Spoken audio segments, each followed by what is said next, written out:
درود میگویم با شما بیننده‌های از شبکه سفینه. اشتراکچیان بازی لاتاری فاوری بعد از 2 هفته باز رسیدیم به دیدار همدیگر و این بازی نوبتی است از استودیوی مرکزی تلویزیون سفینه. من باوری کامل دارم که هر یکی شما اشتراکچیان محترم الکی چیپته‌های خود را نزد خود گذاشتید و انتظارت به صبرانه که کی آغاز میگردد بازی. وقتی اون رسیده است که میمون خود را من معرفی کنم با شما. اینم باشد سراینده خوش‌آواز استرادای تاجیک زفر عبدوالимов. سلام علیکم. بار دیگر خوش آمدید به استودیوی مرکزی تلویزیون سفینه با بازی فاوری. چگونه خود را احساس میکنید؟ خب در هیجان هستم. البته که جمشید جان که امروز چنین شد که من فکر دارم سببگار یک بردی یک نفر میشود. خیلی خوب. که 80,000 سومانی رو برد میکنه. بله، پیش از من گفت زفر، پیش از من گفت دوستان عزیز.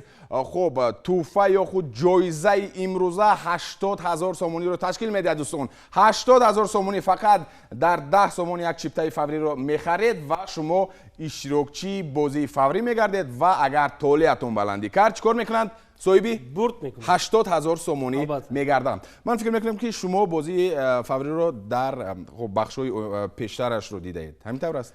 تماشا کردید؟ تماشا کردم، لیکن میخواستم که یک چیپته خریداری کنم، افسوس چنین شد که نگرفتید. در آینده فکر دارم میگیرم. دوستان عزیز، من باری کامل دارم که همون نفری که امروز صاحب 80,000 سومانی میشود زفر عبدوالимов میبیند، باوری حاصل میکند که چگونه شفاف میگذرد بازی ما و حتما میرود خب چیپته فاوری رو دسترس میکنن، خریداری میکند. 1 2 3 و فرق ندارد خواهش دل خودش و حتما که اشتراکچی بازی آینده خواهد شد. بار دیگر میگم دوستان عزیز، اون نفرانی که تازه به شبکه سفینه پیوستند، شما بازی نوبتی لاتاری فاوری رو از شبکه سفینه تماشا دارید. من باری کامل دارم که هر یک شما خب بصبرانه انتظارید و آماده هستید که شروع کنیم بازی رو و من نیز چنین میکنم. تو آماده هستی؟ البته. نواربرداران و کارگردان آماده است و من کمک از تو میخواهم، زیرا چیکار میکنیم؟ رقم ها رو یک یک وارد همین جزئی جدا نشونده بازی ما است بیننده عزیز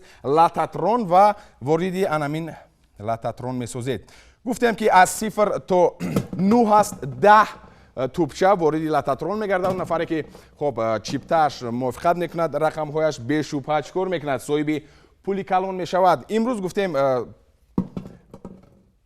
مبلغ هست 80,000 سومانی و میشود وقتی که 80 90 100 و زیاده از 100,000 سومانی رو برد میکنن اشتراکچیان ما و یک چند غالیب الکی ما داریم. خب رفته پول رو با تنتنه سپاریدیم و فقط برای اون نفر چی لازم میاد؟ اگر شما بیننده عزیز بار دیگر میگویم که غالیب اومده چیپتاتون رقم هایش موافقت کرد، شما میتوانید بعد از 2 روزش یعنی در روز دوشنبه الکی با خب شناسنامه و انم بالام چیپته برد کرده شده خود اومده در نزد خب جمعیت سهامی شده افتالاتو اومده چیپته رو نشون میدید، شناسنامه رو نشون میدید و چیپته رو از نظر میگذارونن، مقایسه میکنن، الکی غالب باشد بشوبه پولی اونها رو میدهند. چون این کردیم یک چند غالب هست و بیننده عزیز من باری کامل دارم که هر یکی شما میتونید شرکت کنید، هر یکی شما میتونید برد نمایید و پولی کلان رو گرفته برای بهبود زندگیتون، برای پیشروی زندگیتون استفاده برید، یعنی کمبودی و مشکلات خود رو حل کنید. در آغاز پیش از بازی چی گفتنی هستی زفر؟ چی گفتنی هستی به همون اشتراکچیون؟ صدقاً به همه اشتراکچیون هم میخواهم که هر یک شما برد کنید، صاحب مبلغ شوید و کمبودی خود رو بود کنید، برطرف سازن. البته که خب لیکن افسوس میخورم که یک نفر برد میکند این مبلغ رو. لیکن فکر دارم که این لاتاترونی این بازی فاوری ما در یک ماه 2 مرتبه میگذرد. در یک ماه 2. بله. یعنی که این معنی اون رو دارد که باز هم برد میکند و اشتراکچیان زیاد میشوند. باز هم نفرانی که برد میکنن البته زیادتر میشن. خیلی خوب دوستان عزیز، زفر چی گفتنی بود؟ زفر گفتنی بود که خب اون نفری که مثلا یک نفر در این بازی غالب میآید هیچ باکی نیست، در یک ماه 2 نفر رو ما خرسند میکنیم، تولیش اگر بلندی کرد اشتراکچی لاتاری فاوری رو و در یک ماه 2 نفر که خوشبخت شد زیاد از 100,000 سومانی رو گرفت. من فکر میکنم که خیلی خوب میشود و با همه برد میخوایم. موفقیت موفقیت موفقیت به شما. ما آغاز میکنیم بازی رو دوستان عزیز و من فقط یک چیز رو برای تو میفهمونم ظفر که وقتی که من توپ میدیم لاتاترون رو تو باید کیفایه گویی در همون وقت لازمه کی که با خودت لازم است من خب میستم و از داخل لاتاترون تو یک رقم رو میبرید فقط نگاه نمیکنی مایلش برای بیننده ها باید شفاف باشد و باید بینن که چگونه بازی شفاف میگذرد و همون نماینده به واسطه خود شما است ظفر. بیننده عزیز خاصتا اشتراکچیان محترم در بازی ما ظفر و نظارت میکنه که چگونه و در کدام سطح میگذرد این بازی ما. دوستان عزیز آماده باشید شروع میکنیم. 3 2 1 رفتیم. من توپ میدیم لاتاترون رو و بازی شروع میگردد و رقم اول رو معین میکنه ظفر. کیفایه نگاه نمیکنیم خواهش میکنم مرحمت دستتون رو واردی لاتاترون میسازید و نگاه نمیکنیم. دوستان عزیز با دقت باشید. دو نفرانی که بیش و پای انتظارند و میبینید که چگونه رقم رو انتخاب میکند ظفر و خب رقم 1 بار دیگر میگم رقم 1 موافقت کرده است 1787 چیپتا. بار دیگر میگم دوستان عزیز رقم 1 موافقت کرده است 1787 چیپتا. یعنی میدونین چی منو داره ظفر؟ یعنی بینید که 1787 چیپتا اشتراکچیانی که خریداری کردند اول یعنی رقم اولش 1 است. یعنی فقط قاعده ما از این عبارت است که همین رقم ها رو ما از آخر ایشون میدیم. مثلا یعنی در اینجا رقم آخر یعنی چیپتای فاوریش 1 است. موافقت کرده دوستان عزیز با همین انتخاب کردن رقم ها باز دیگرگونه تر یعنی که محدودتر شدن میگیرد اشتراکچیان چی میشود کمتر شدن میگیرد و بالاخره خب خوشتولی رو ما چیکار میکنیم معین میکنیم و انتخاب میکنیم. من به هر یک اشتراکچی بازی فاوری وقتی که میمون میشوند به هر یک مهمانم سوال میدیم که آیا شما احساس پیشگویی رو داره؟ یعنی چی میگویند حس ششم میگویند. شما همین چیز رو در خودتون باری هم مشاهده کرده اید؟ خب فکر دارم که هر یک نفر حسیات دارد که حس ششم که جوی می شود که یک چیز رو پیشگویی کردن میتواند یعنی که پیشگویی نه اینتویتسیا میگن قول روسا میگن اینتویتسیا همه دارند لیک انیق پیشگویی کردن هیچ کس نمیتونه. انا میدونه چی هدف و منظور من چی است؟ یعنی شما زیر میتونید گفته که کدام رقم رو شما انتخاب میکنید از داخل لاتاترون؟ نه بیاید یک چی میگویند با اینتویت اگر که ما بله تکیه کنید با اینتویت. با فکر من مثال اگر من گویم شما شاید رقم 3 رو آزیر انتخاب کنید. شما چی میگویید؟ چی فکر دارید؟ ما تا 9 رقم داریم. بله از 0 آغاز میشه در 9 تمام میشه. ما فکر دارم 8. من 3 گفتم ظفر گفت 8 و میبینید که تا کدام اندازه دوستان عزیز خب راست میوید موافق میوید فکرهای ما. به هر حال آماده هستی؟ آماده است. انتخاب میکنیم رقم دوم رو دوستان عزیز. اون نفرانی که نوکک به شبکه سفینه پیوستن بار دیگر میگویم که شما بازی فاوری رو از شبکه سفینه تماشا دارید. کیفایه من به امر ظفر ایستادم و دوام دادم گفتن که کیفایه نگاه نمیکنیم خواهش میکنیم نگاه نمیکنیم و انتخاب میکنیم. مرحمت دوستان عزیز با دقت باشید الکی یک رقم خوب معین شده است. رقم 1 گفتیم و 1787 چیپتا موافقت کرده است و میبینیم که کدام رقم است. رقم 7 رقم 3 نه رقم 8 نه بلکه رقم 7 و میبینیم که چقدر موافقت کرده است. موافقت کرده است 164 چیپتا موافقت کرده است 164 چیپتا و گفتیم که محدود شدن میگیرند الکی بینید که 164 چیپتا در بازی است. دیگرهایش چیکار شد؟ برطرف شد.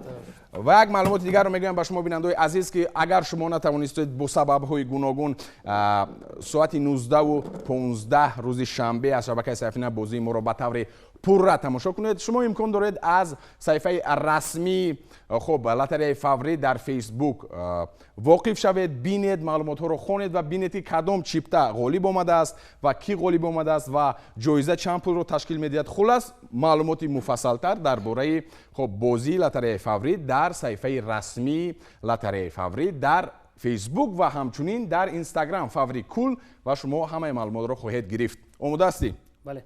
زودکک میگذاریم یا اینکه کمکک انتظاری میکشن اشتراکچیون؟ خب فکر دارم که همه انتظار هستن.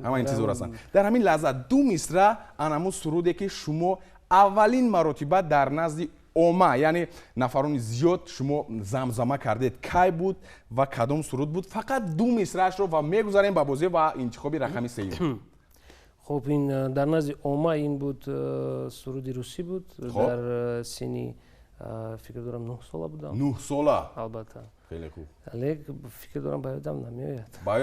باید نمیآید و شاید دو مصرع زمزمه میکنی از سرودی خودت. سرودی خیلی خوبی با زبان تاجیکی و ادامه میدیم. مرحمت.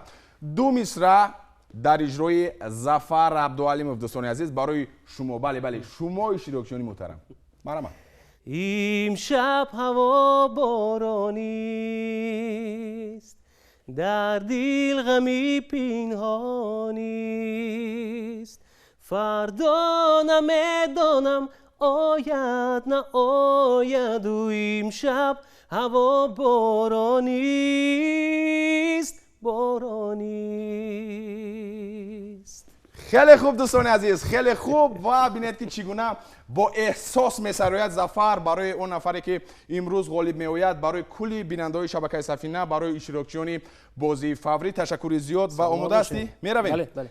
خب وقتی که در نظر پول زیاد باشد الکی شخص با احساسات داده میشد. از همین لحاظ زفر کمک با احساسات داده شد. از همین لحاظ من فکر می‌کنم که این می‌گذرد. کفایه. آماده هستی؟ نگاه نمی‌کنیم. جدی باش و می‌رویم. خب دوستان بینید که چگونه است. دستگاه نوار برداری پرره. خب انتخاب میکند زفر و کدام رقم رو میبرارد و خواهیم دید و صفر دوستان عزیز موافقت کرده است 11 چیپته و رقم های ضروری رو میبینیم 1 2 4 6 8 9.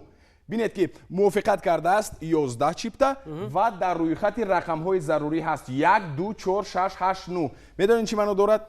اگر در روی خط رقم های ضروری بینیم که مثلا صفر ما برآوردیم در روی خط رقم های ضروری نیست، این معنی اون رو دارد که چیکار میکنیم؟ از بازی میبراید، دیگر تمام دیگر بازی نمیکنه. برای اینکه برای ما لازم است 1 2 4 6 8 9. پنجم باید گیریم. اگر ما 5 رو انتخاب کردی تو مثلا دیگر بازی نمیکند.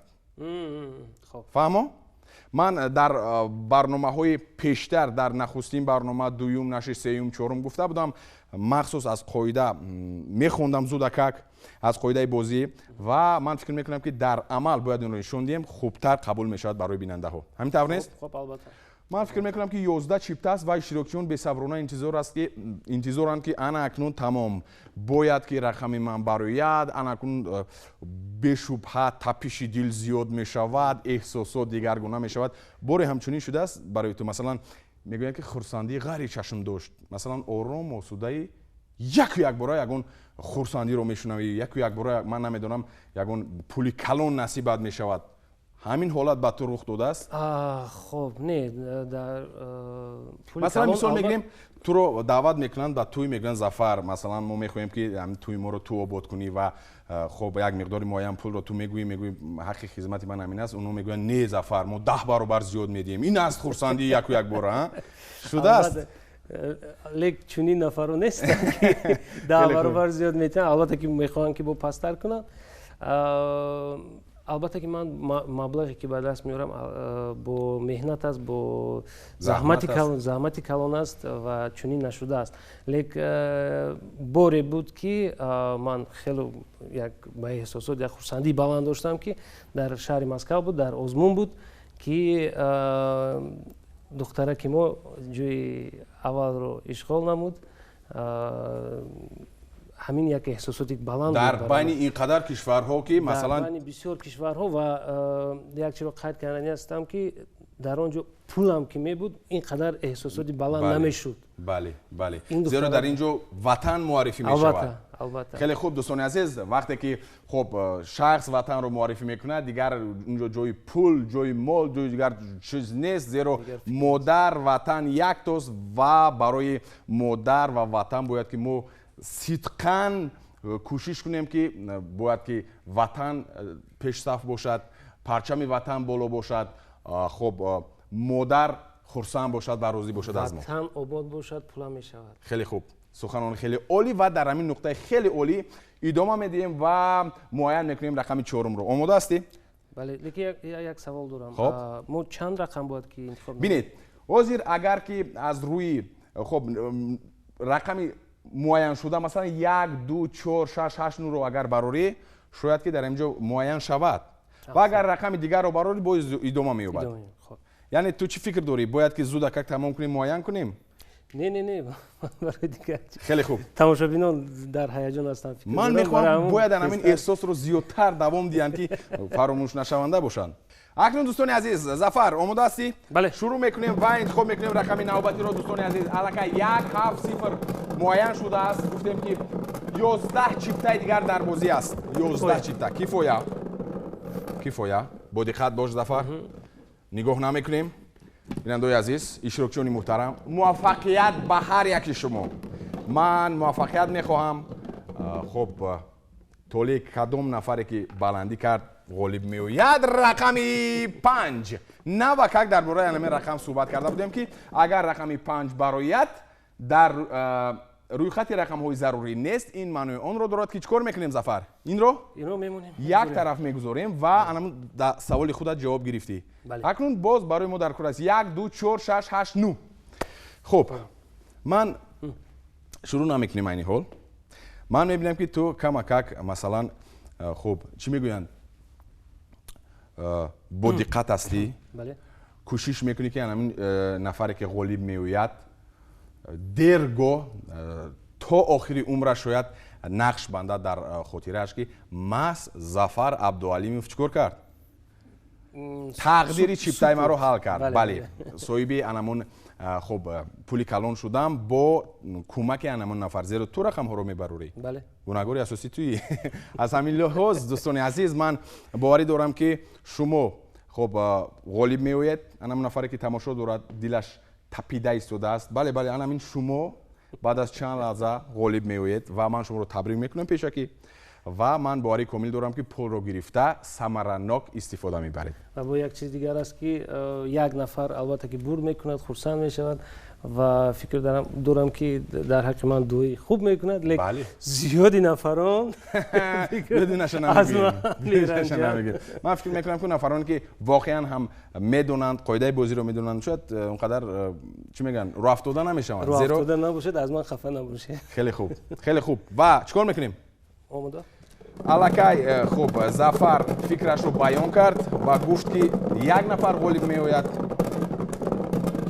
کیفویا لحظه‌های حساس رسیدیم به نقطه اساسی میرسیم نزدیک میشویم انقدرش و انتخاب میکند فقط که لطتران رو نشکنه ظفر تمام و رقم 2 دوستان رقم 2 و چیکار کرد؟ 1000 سومونی رو شما صاحب شدید. کی سببگار شد و کی خب کمک کرد برای شما؟ این است ظفر عبدوالимов. چی گفتنی داری برای غالب؟ تماشا دارد الکی داد میزند. خب میگویم که برکتش رو خداوند دهد البته که ثمرناک استفاده برید. بله. و تنها در روزهای خرسندی صرف شود. مبارکتون باشد و من باوری کامل دارم که شما با علم چیپتای بردناکتون اومده به شهر دوشنبه با شناسنامه نشان میدید به نفران متصدی الکی پول رو صاحب میگردید و با یک شکوه شهامت باز پول رو تنتنوار تقدیم میکنند. بله.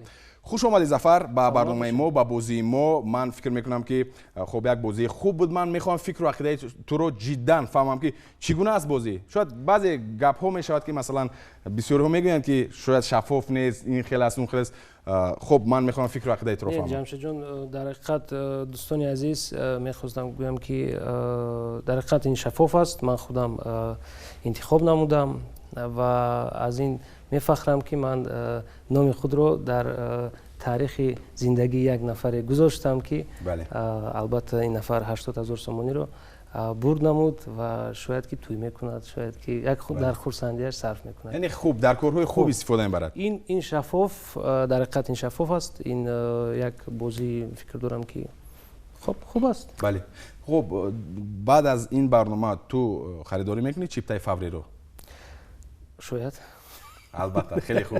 البته که خریداری اگر که با من طوفان نکنم البته خریداری میکنم. برای تو اجازه هست که چگونه که هر لحظه که خودت نگاه کنی با پولیش بکنی تو کوشش میکنی که در یک دقیقه یک مرتبه نگاه کنی این اوضاع است. نگاه کردن فقط پول از ما و تو نیست، از من و تو نیست. تمام دوستان عزیز خیلی خوب دوستان اینجا باشد بازی نوبتی ما با آخر میرسد. تبریک میگویم بار دیگر اشتراکچی محترم را شما صاحب 80000 سومونی گردیدید. یک سرودی خیلی جذاب و خوبی دیگر از جانب خب زفر عبدوالимов پیش از همه برای شما غالبی محترم، برای شما اشتراکچی محترم و برای کلی بیننده‌های شبکه سفینه اینجا باشد. من بازی رو به اتمام میرسونم. تا بازی های دیگر خود و نزدیکانتون را احتیاط کنید و سالم باشید. خیر دوستان. سلامت باشید.